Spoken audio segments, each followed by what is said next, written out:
Hey guys, it's DDD. I'm back again with another episode for my podcast. This is going to be episode number 7.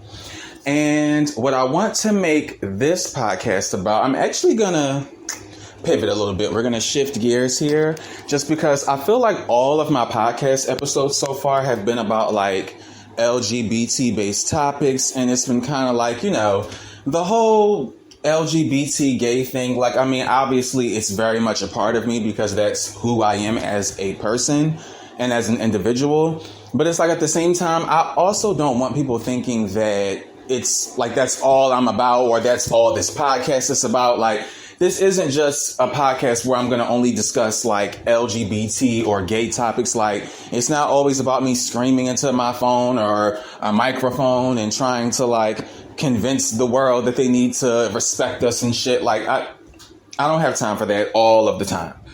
I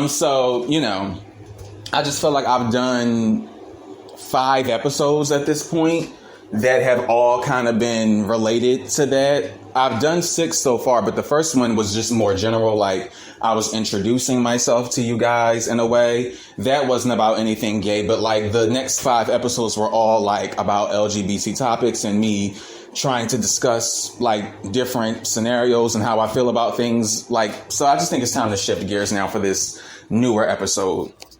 So now I want to actually talk about something more fun and relaxed, and that's music. So, I did mention in the first podcast, in the very first episode, that in addition to, me talking about certain topics, like I said, the LGBT things, or even how I originally started this channel talking about like women's wrestling and stuff, I was letting you guys know that there's multiple layers to me. Like, I love music as well. I'm very passionate about music.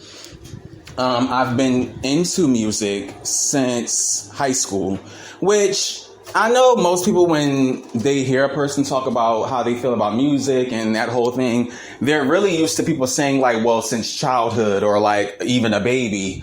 But I have to be honest, like growing up as a kid, I wasn't always into music. And to be honest, I probably really shouldn't have been, because it's like, if we're just going to be honest, most music, especially like mainstream and secular type of music, it's really not for kids.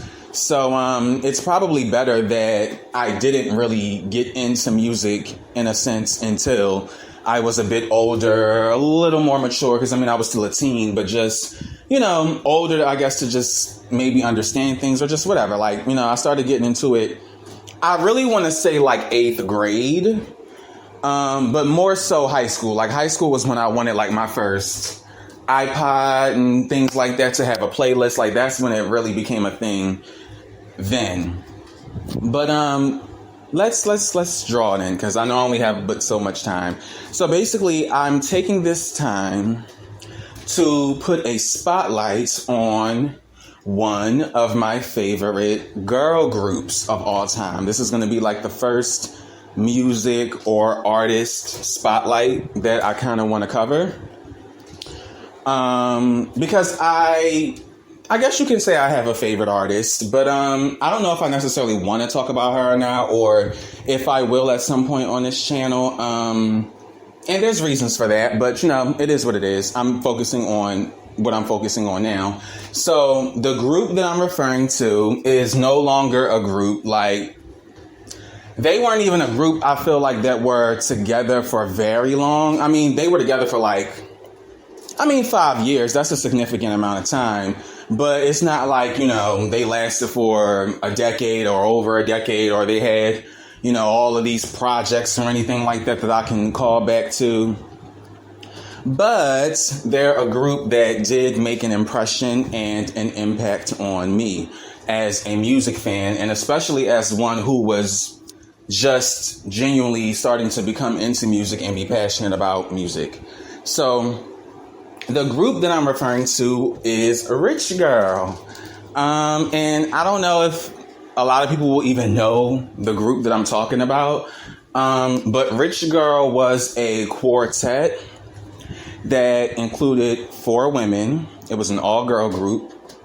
And it included the members Seven Streeter, who is like the most popular out of all of them now at this point.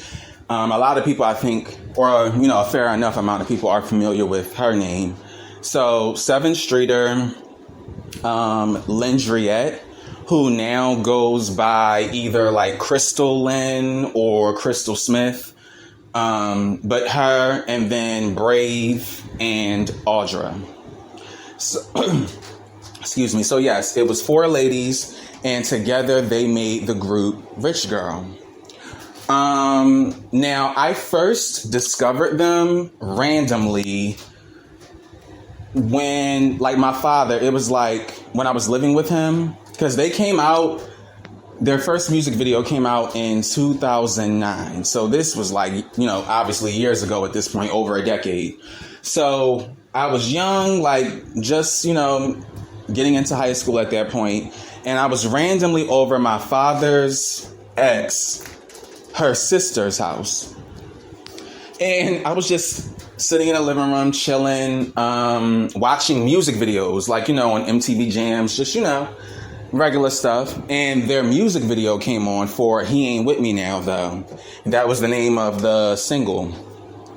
So it was like the video just came on and I was hooked right away. It was like seeing those 4 beautiful women like take charge the way that they did. Like, first of all, the song He Ain't With Me Now, though, straight banger. Like, straight banger. The song, the production was fire. Those ladies were singing their asses off.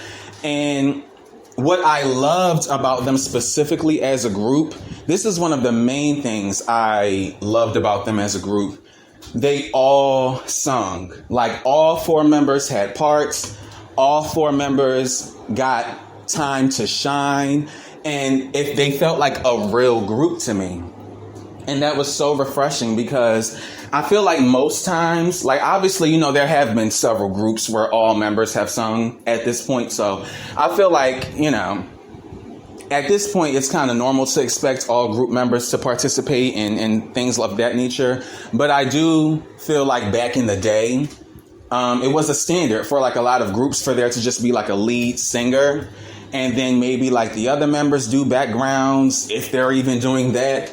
And then, it's just like different group members had different purposes. Like, you had your lead singer, you had your background vocalist. Sometimes there might have been a dancer in the group who never sung anything. Like, it gets really interesting when people decide what roles others should play in a group. But I feel like a real group, all members should be singing, or you should set it up to where as though all members are talented enough to sing parts. And I feel like there's a beauty in that too, because all members usually of a group have like different voices, different tones, or voices and tones that can complement each other in different ways. It creates harmonies. And then there's certain records that, certain parts might sound stronger or better for a specific type of voice. So I just think there's a beautiful marriage that comes from groups. And that's why I love the idea of them in general. So RichGirl was just that for me. So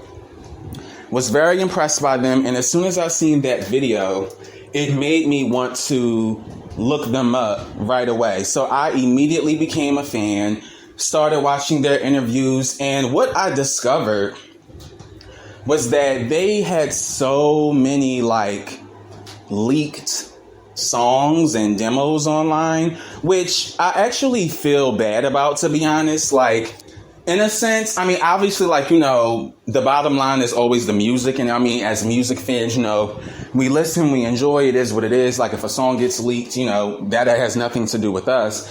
I do understand that, a lot of artists, obviously, they're not going to be happy if their work leaks. And a lot of times I know they don't even like music fans who listen to leaks or hype leaks up, because it's kind of like, well, you guys aren't making it any better. But it's just one of those things where it's like, once a song gets leaked, it is what it is. Like, it's out to the public. Like, yeah, you can expect or maybe want certain fans to respect that it's a leak and not listen to it. But it's like, realistically, like, people are going to listen to it. Like, it's gonna spread, and it just is what it is. So I mean, and plus, like, I'm a teenager at the time, like, come on.